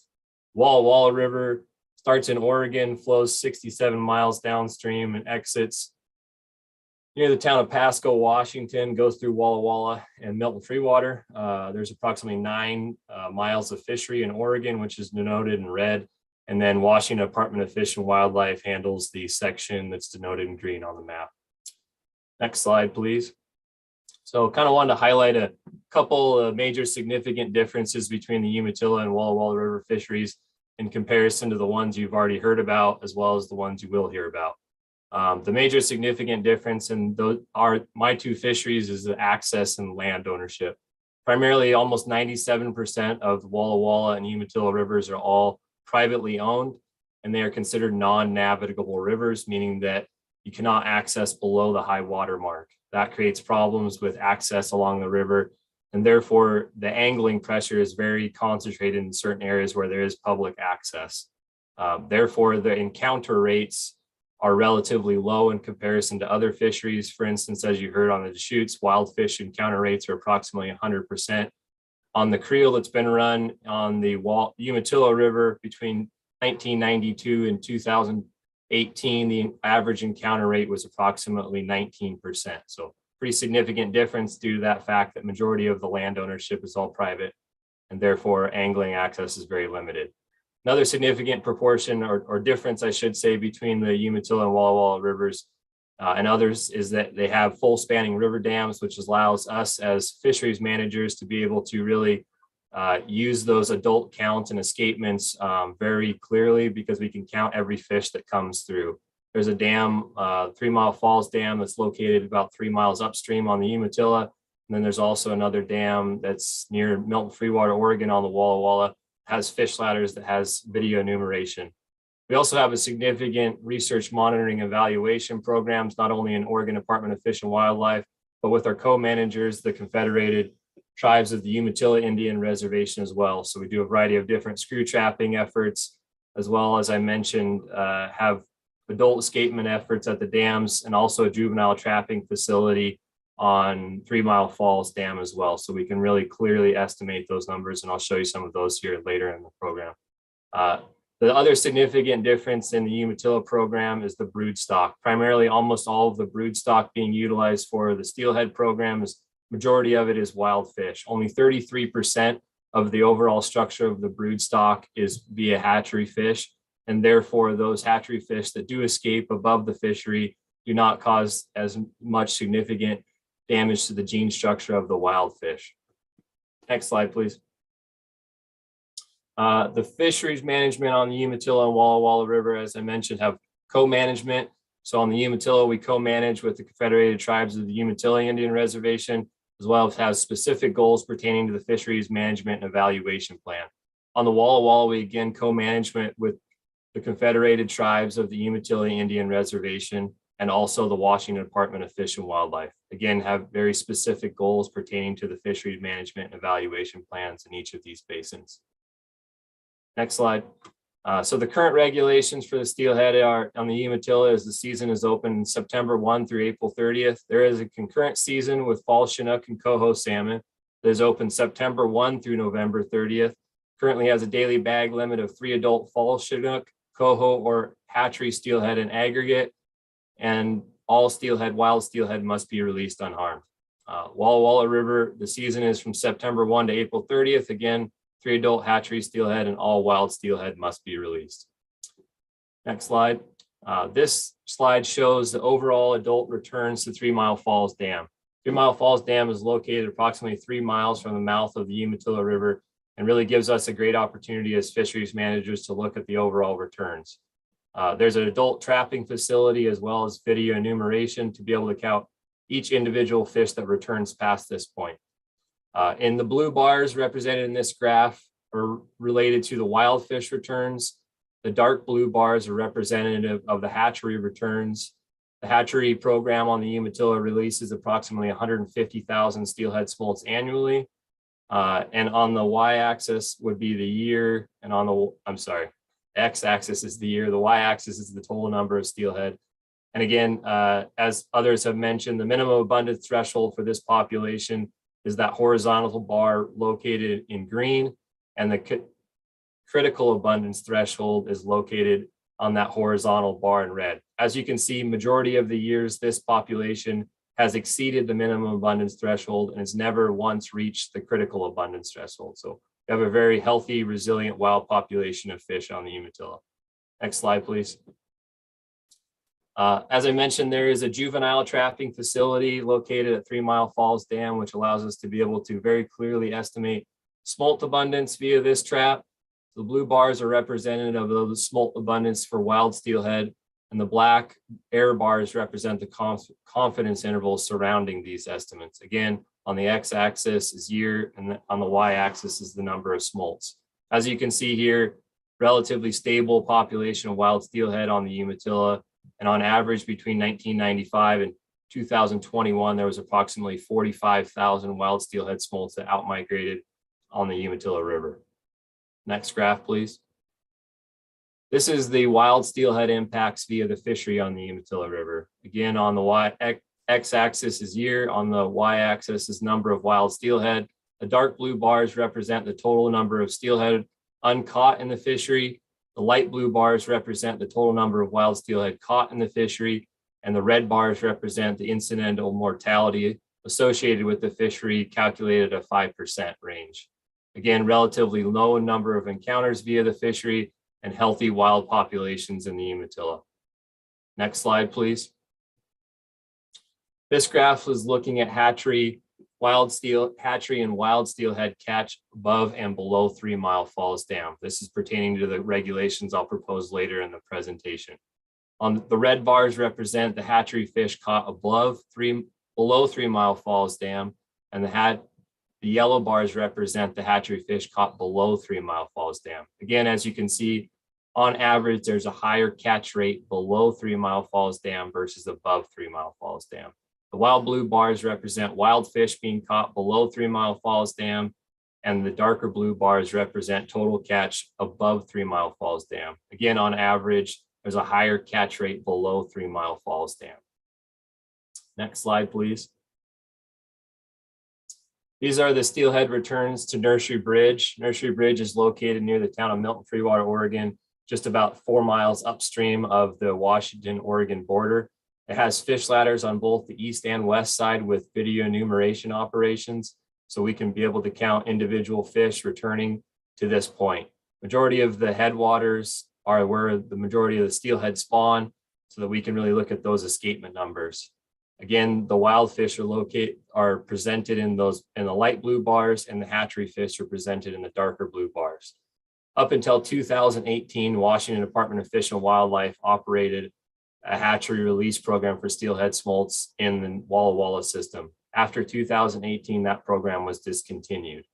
Again, the green bar is representative of the minimum abundance threshold for the population, and the red bar is representative of the critical abundance threshold. As you can see from these data here, between 2017 and 2021, this population has not met the critical abundance threshold. Next slide, please. What are some actions being taken to improve steelhead returns in these individuals' basins?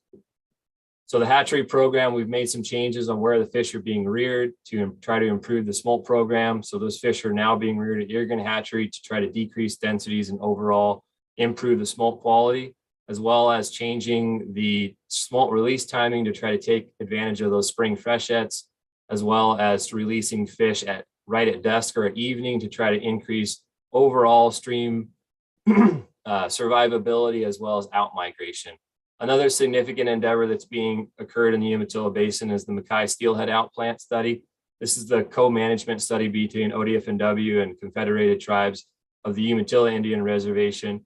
Makai Creek has a significant fish passage impediment about 6 miles upstream from the mouth, and above that represents about 28% of the overall steelhead habitat in the entire Umatilla Basin that's currently blocked.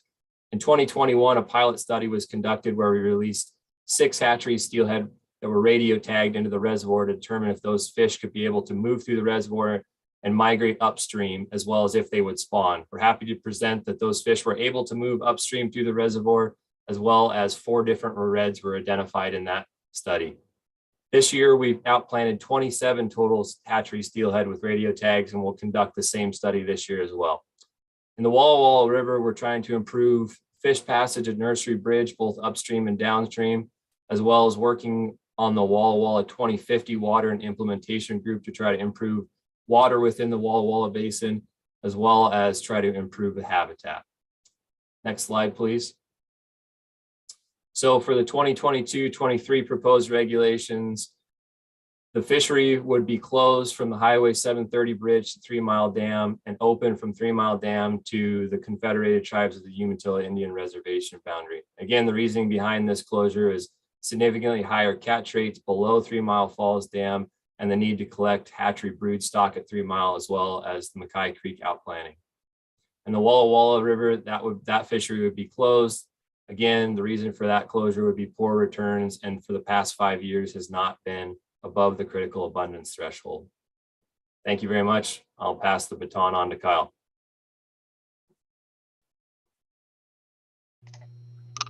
Thanks, Taylor. That was pretty efficient. So we're gonna finish up here with Kyle Bratcher in the Walla district. I'm Kyle Bratcher. I'm the district fish biologist here in Enterprise. I've been working in the district for a little over 10 years altogether. I just took over permanently as the district fish biologist in August, though I was the assistant for quite some time. I'm going to get right in. Go ahead, next slide. Get right into more where we're at here. So we're in the upper northeast corner of Oregon. We border Oregon and Idaho right along Hell's Canyon. For our summer steelhead to get here, stand by. I'm getting told I have feedback.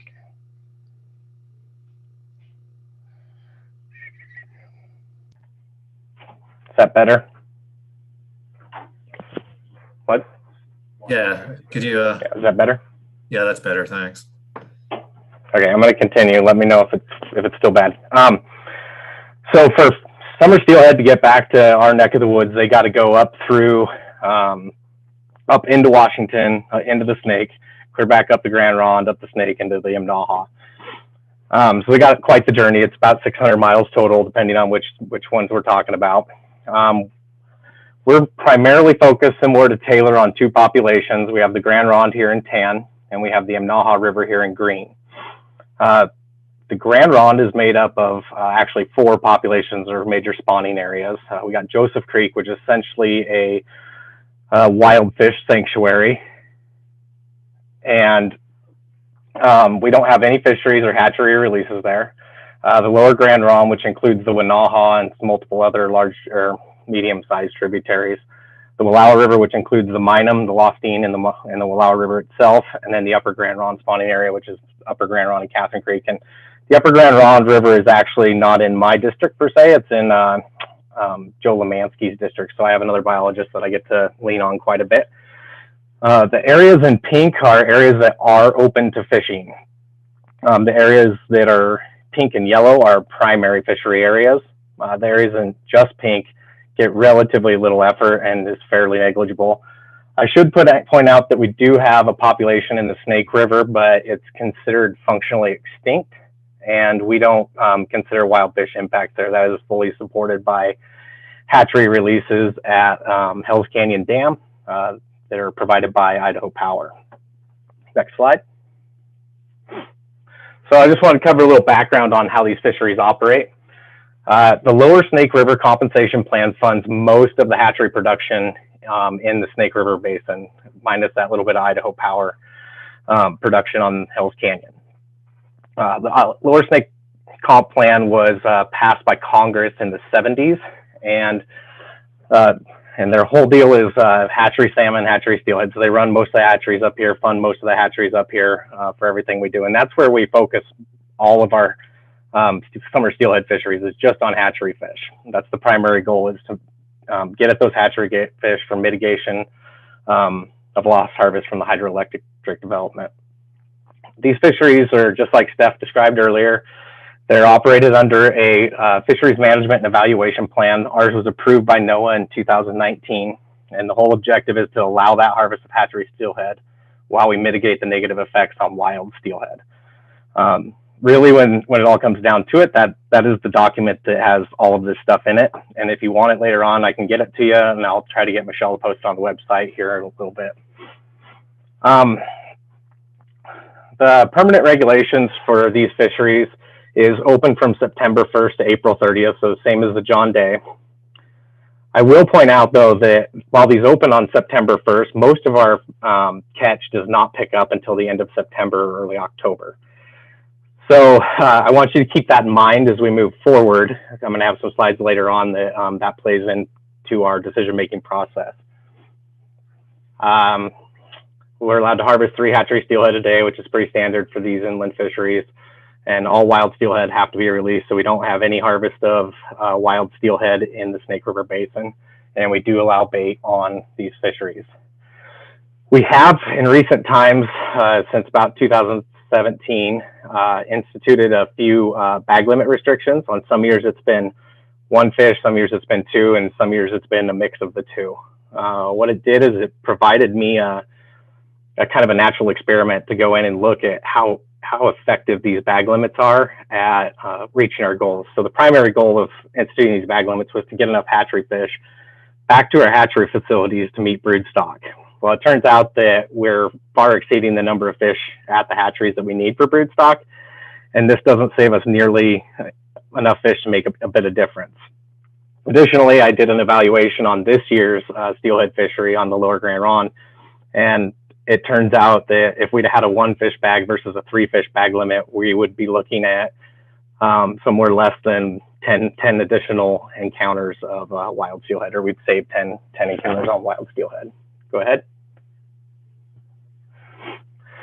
So I'm going to jump into some of our recent abundance like you've seen on these other rivers tonight. I do want to point out that because of Lower Snake River Compensation Plan and the fact that we are managing summer steelhead in a basin that includes Washington, Idaho, and a number of tribes, we have a fair number of resources going into studying these fish and looking at these runs.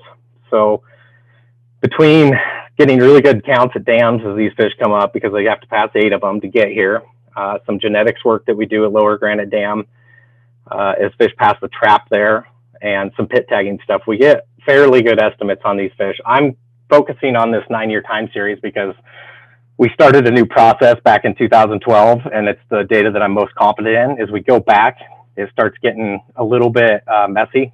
The information comes from different places, and it's just not as consistent. So it's still there, we still have it, but it's not as consistent as it is here, and this stuff is really comparable to each other. So I'm sticking with this.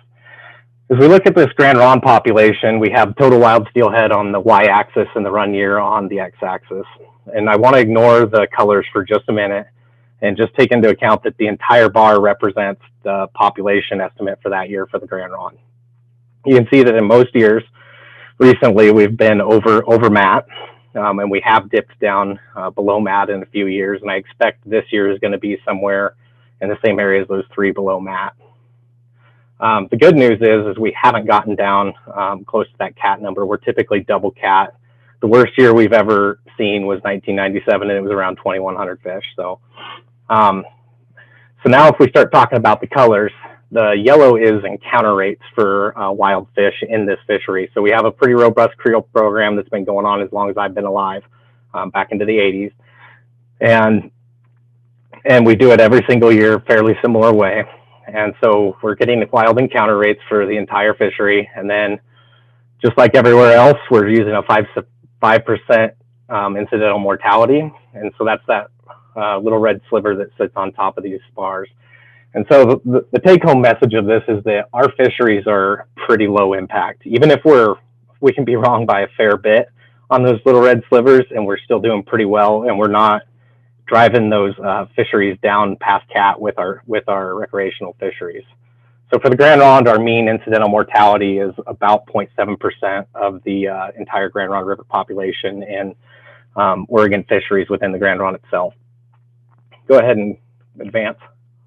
So now jumping over to the Imnaha, we're looking at a fairly similar trend in population, fairly similar thing with catch and release mortality, running about a 0.6% of the population in the Imnaha River fishery. And that's just Oregon fisheries.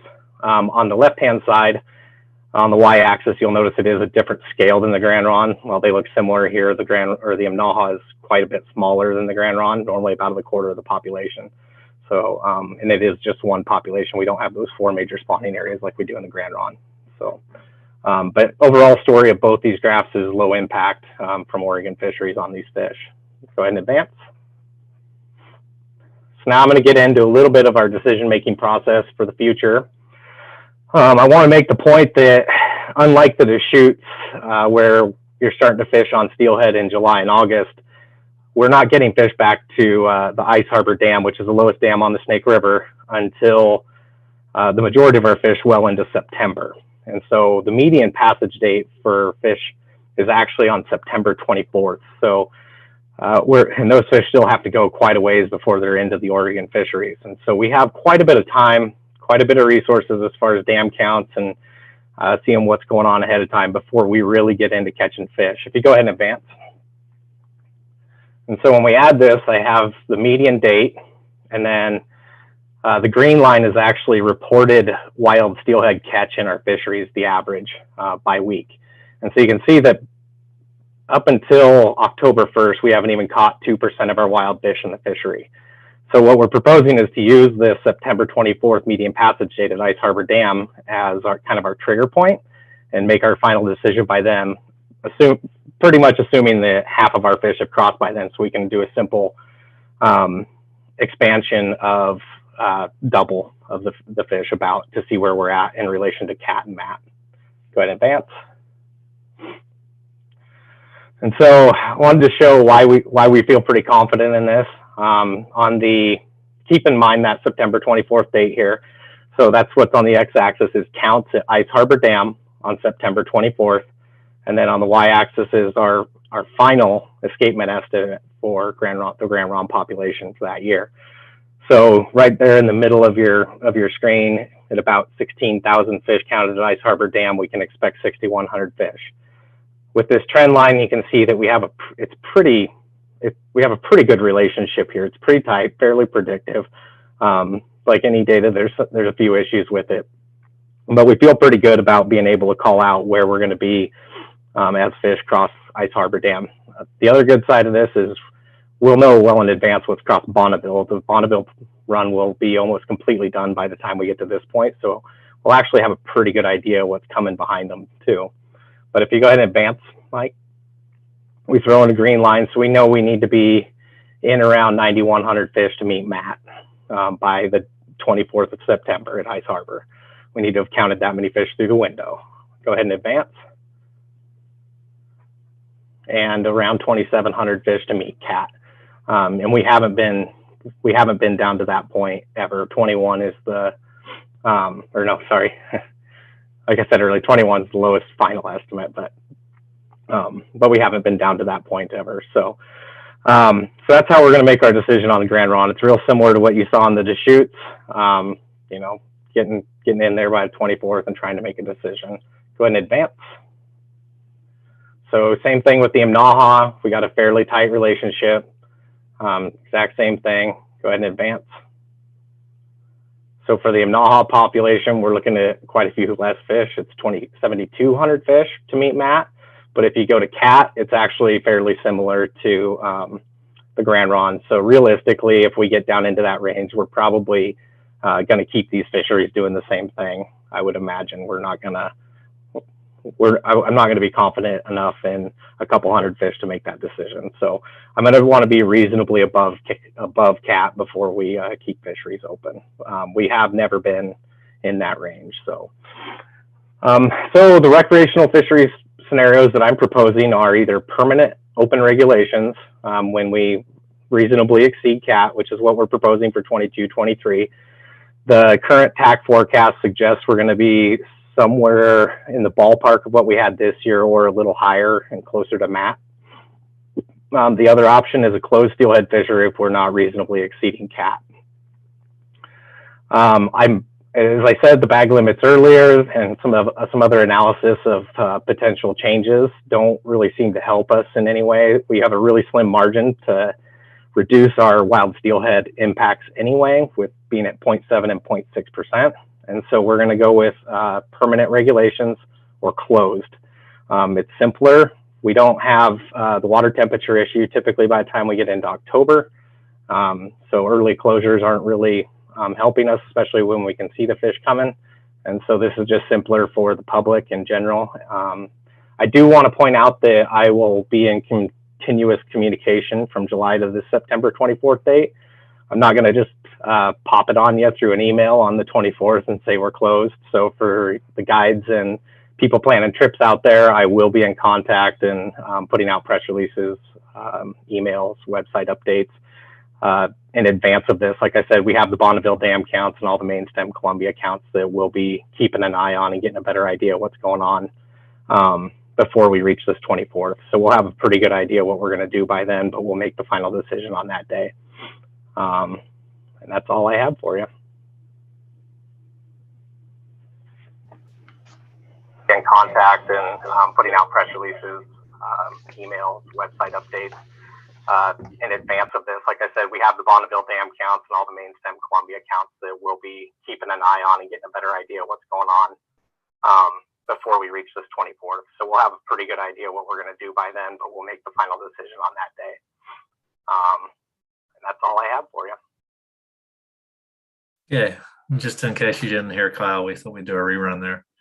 I think you're getting feedback from Michelle's Zoom live feed.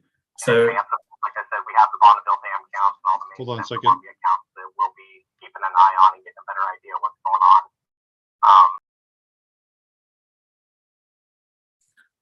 Okay, so now we were going to move into the Q&A. It does look like we were running a bit long on these presentations, but hopefully the information was helpful to you all.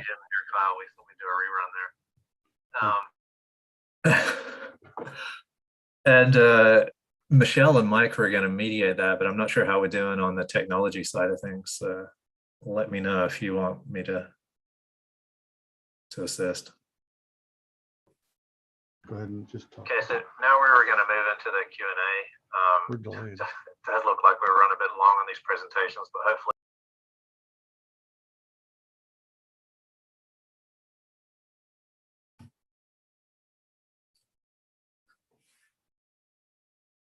Okay, in the interest of time, just given they seem to be having trouble with their mics, I'm going to just read through some of the questions that I see here and pass them out to the bios. Let me just see what they're saying. So first one here, I can find it. Sean, this is Mike. I think that we finally got it squared away here. Apologize for that. So we do have the questions here. Okay, cheers, you saved me. Yes. Let me start the video too. Hold on a second. Oh, well, I'll just start it without looking at me. So yeah, apologize for that feedback there. So great presentation, everybody. Thank you very much. We have some questions here. The first one for Tucker Jones from Jack. The question is, why do you consider closing or restricting selective recreational angling when it accounts for only 1% of the 30% mortality that occurs between Bonneville and Lower Granite Dam? That's a good question. Thanks, Mike. I know the answer to that question is, when I talked in my presentation about those dials, right? And some of those dials are big, but they are slow to turn and hard to turn. The hydro system impacts, tributary impacts, predation impacts, those sorts of things. They're big dials, necessary to turn, but they're slow to turn. The dial that we can turn right now, and the one as fisheries managers that we have access to and can turn easily, are fisheries. And so we tend to turn those as we can. And the fact of the matter is, steelhead runs have been down the last 5 years or so. And so we are doing what we can to minimize those impacts while trying to stay within that Venn diagram that Sean showed right at the beginning. So we're trying to do what we can to minimize impact while still, keep engagement up. So I know that's a tough, it's tough for us as fisheries managers because we want to stay within that Venn diagram, and it's hard for the angling public. And it's hard for me because I know where the big dials are. It's really tough to turn them. So that's why we go to that place, because it's the dial that we can, and we are doing everything we can to shift within that Venn diagram to optimize, keeping some engagement, but still making sure that we are operating our fisheries within those constraints and making sure that we don't, stray outside of our impacts, and making sure that fisheries aren't contributing to further declines. Great. So. Thank you, Tucker. Next couple of questions are for Lindsay and/or Corey in the Deschutes. Question is from Liz. It's about some of the data. Why was steelhead counting at Shears stopped on September 20th? Thank you, Mike, and thank you, Liz, for the question. So steelhead counting at Shears in 2021 was not stopped at Shears on September 20th.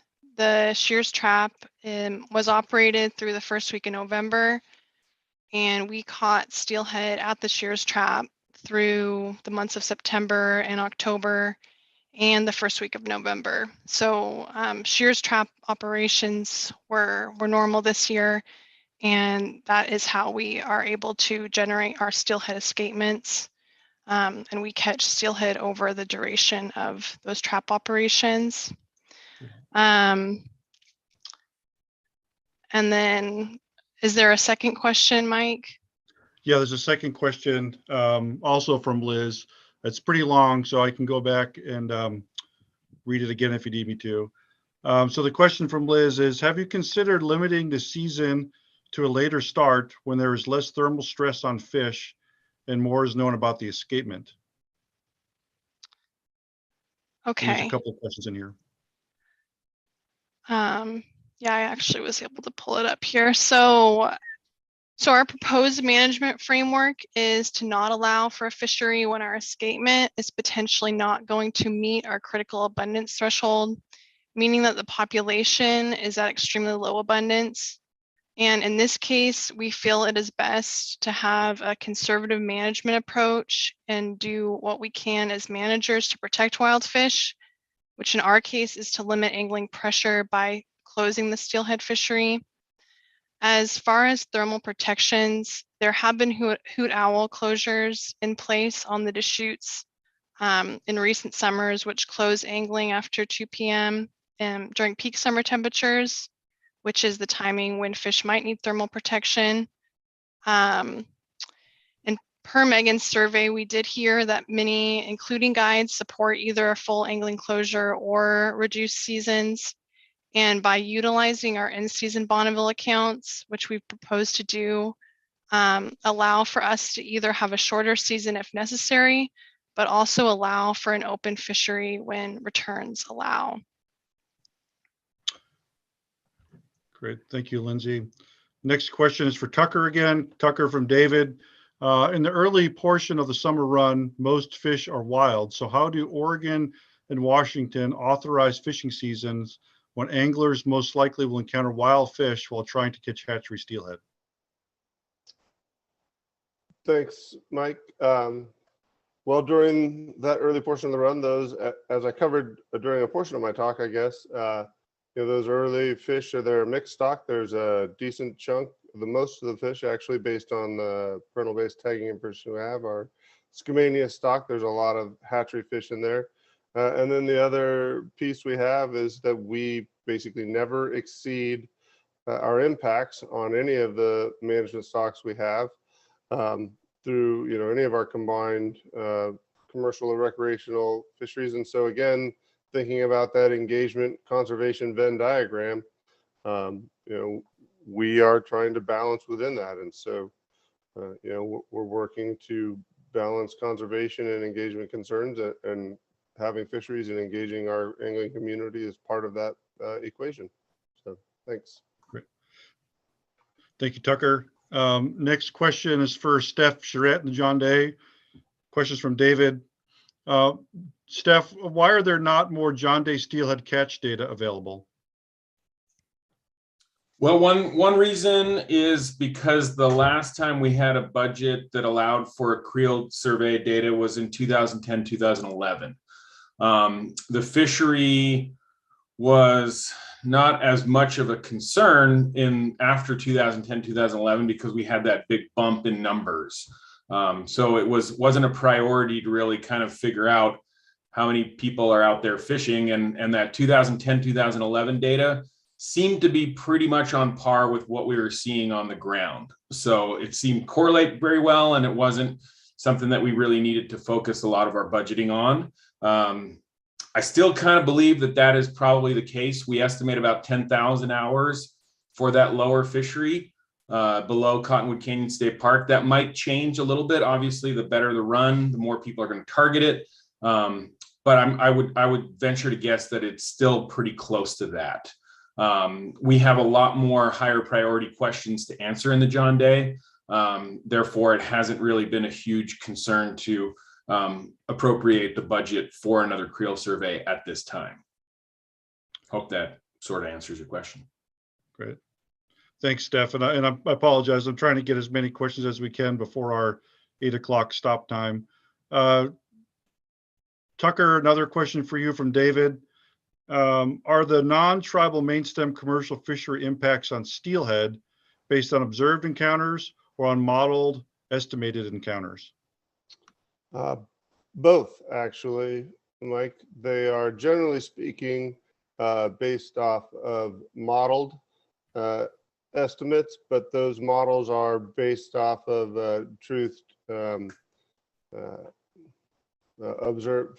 based off of observations done from the boats. So for the most part, they're models, because boat-to-boat observations are expensive and dangerous.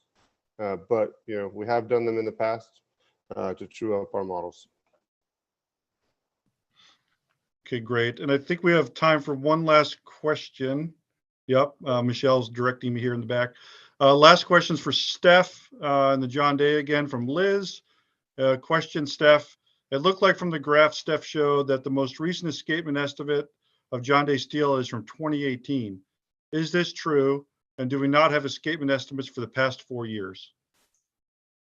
Okay, so this one might put you to sleep, but I'm willing to tackle it. So when I showed up in 2018, we had a fairly comprehensive meeting with our fish research folks, Jim Rizicki at the time and Ian Tatum, both great folks and willing to work with me on how to improve our escapement estimates, because a lot of our questions and how we manage the John Day fishery is based on number of adults returning. So we'd like to have as good of a robust data set as possible for that component of the run.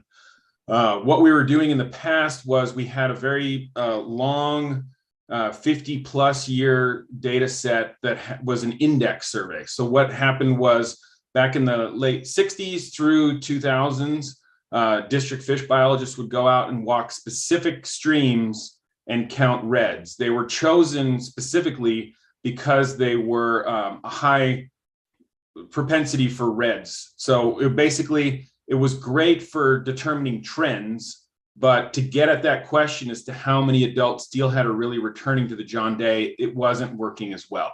So what we have now is the South Fork John Day River population and the Middle Fork John Day population are covered by intensive red surveys by fish research staff. The Upper John Day, there's going to be an extrapolation going on there, but it takes a little bit of time to get that data in order to appropriately extrapolate based on smolts leaving the system, correlated to the number of reds that we think are being created in the Upper Mainstem John Day. And then in the North Fork and Lower John Day populations, myself and Brent Smith, our assistant district bio, we randomly select 2-kilometer reaches of steelhead spawning areas within the John Day universe. One year we focus on the Lower John Day, and the next year we focus on the North Fork Basin. We will have an answer as to the escapement, but again, it takes a little bit of time to develop the data and extrapolate it and figure out, correlate that with our smolts leaving the system to get a better handle on the red numbers and escapement of adults. So long story is complicated. Short story is we're trying to evolve our process and how we survey for reds in order to get a better estimate of escapement. I hope that answers your question. Happy to answer more about that and go into the weeds at another time. Sure. Great, Steph. Well, that wraps it up for this evening. One last slide here. Just wanted to thank all the public for joining us and spending 2 hours with us tonight. A lot of really good information. Thank you to all the district biologists and all the support staff from I&E and director's office that helped kind of pull this whole thing off tonight. I really appreciate everyone's effort. I hope the information was helpful. We do have a website with a lot more information, so please visit it. Again, go to myodfnw.com, search for Steelhead Management, and then you will find a whole bunch of information on there. We'll be posting the information on the Deschutes. We have tonight's presentation posted already on that website. And again, that's a place for you to also continue to ask us questions that we'll be compiling and filling out a frequently asked questions portion of that website as well. So you can feel free to submit questions online to the online form. We also set up a separate email address, odfnw.steelhead@odfnw.state.or. So please use that also as a resource to submit questions or comments to us. With that, thank you again for joining us this evening, and have a great night.